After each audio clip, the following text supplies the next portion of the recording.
একজন গুনাহগার কবরের মধ্যে শোয়ানোর পর কবরের এক পার্শ্ব চাপ দিবে, আপনার দেহের পাঁজরের হাড্ডিগুলো ভেঙে চুরমার হয়ে যাবে।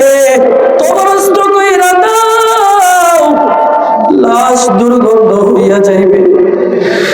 ইতিমধ্যে তার একটা নাম ছিল আব্দুল্লাহ, আব্দুর রহমান।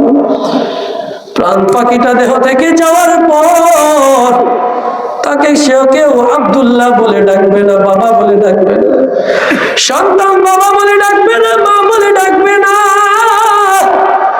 ভাই ভাই বলে ডাকবে না,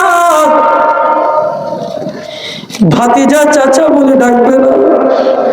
তার একটা নাম হয়ে যাবে লাশ। সবাই শুধু বলবে লাশ রাখা যাবে না, দুর্গন্ধ হয়ে যাবে কবর দিয়ে। ওই লাশটাকে ঘরের মধ্যে কেউ উঠায় বলেন, ওই লাশটাকে ঘরের মধ্যে কেউ উঠায় না, ঘরের বারান্দার মধ্যে ফেলে রাখি। একটু আগে কত শক্তি ছিল, টাকার বাহাদুরি ছিল, গরিব অসহায় লোকদের উপর নির্যাতন করত, কিন্তু 5 মিনিটের ব্যবধানে একটা নিরীহ মশা এসে তার শরীরের মধ্যে কামড় বসিয়ে দেয়। সে বলতে পারে মাটিতে শুয়াইয়া, খাটিয়ার মধ্যে শুয়াইয়া আপনার কিছু বন্ধু যাবে পানি গরম করার জন্য, আপনাকে শেষ গোসল দেওয়ার জন্য। চোখ বন্ধ করে একবার চিন্তা করি ভাইরা আমার, আপনার মৃত্যু হয়ে যাবে, আপনার নিথর দেহটা আপনার বাড়ির বারান্দার মধ্যে পড়ে থাকবে, আপনার ভাই দৌড়ে যাবে পানি গরম করার জন্য, বড়ই পাতা দিয়ে শেষ গোসল দেওয়ার জন্য। আপনার আরেক ভাই চলে যাইবে বাজারে কম দামের মধ্যে 3 টুকরা সাদা কাফনের কাপড় নিয়ে আসার জন্য।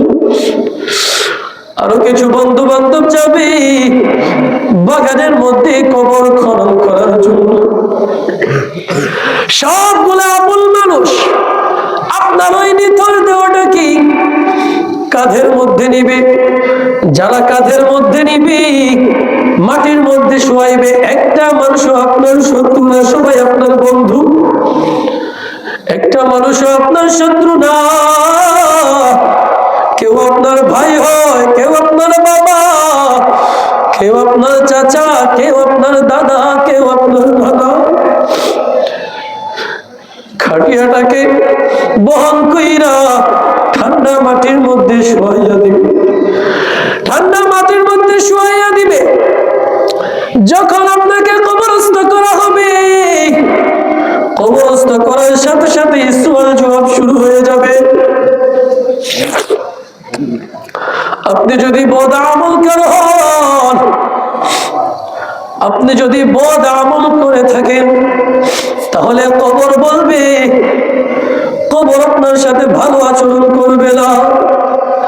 আপনি যদি নেক আমল করে থাকেন, কবর আপনার সাথে ভালো আচরণ করবে। আপনি যদি গুনাহগার হয়ে থাকেন, আপনার সাথে কবর বাজে আচরণ করবে। কেমন বাজে আচরণ করবে? দুনিয়ার কোন মানুষ ইতিমধ্যে আপনার সাথে এইরকম বাজে আচরণ কেউ দেখাই নাই, কেউ দেখাইতেও পারবে না। একজন গুনাহগার কবরের মধ্যে শোয়ানোর পর কবরের এক পার্শ্ব চাপ দিবে, আপনার দেহের পাঁজরের হাড্ডিগুলো ভেঙে চুরমার হয়ে যাবে। আপনার পাঁজরের এক পার্শ্বের পাঁজরের হাড়গুলো ভেঙে চুরমার হয়ে অপর পাশের পাঁজরের হাড়ের ভিতরে ঢুকে যাবে।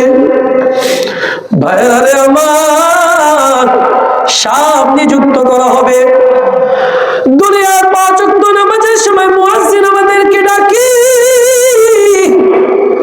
আল্লাহ পাক রব্বুল আলামিন আমাদেরকে 5 ওয়াক্ত নামাজের মধ্যে ডাকে, আমরা শুনি না।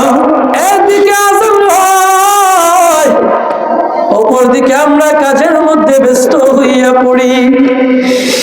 ভাই ফজরের আজান হইলে আল্লাহ আমাদেরকে ডাক দেয় মাফ করে দেওয়ার জন্য।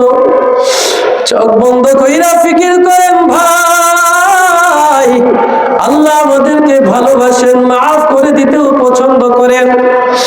আল্লাহ বলেন আমি মাফ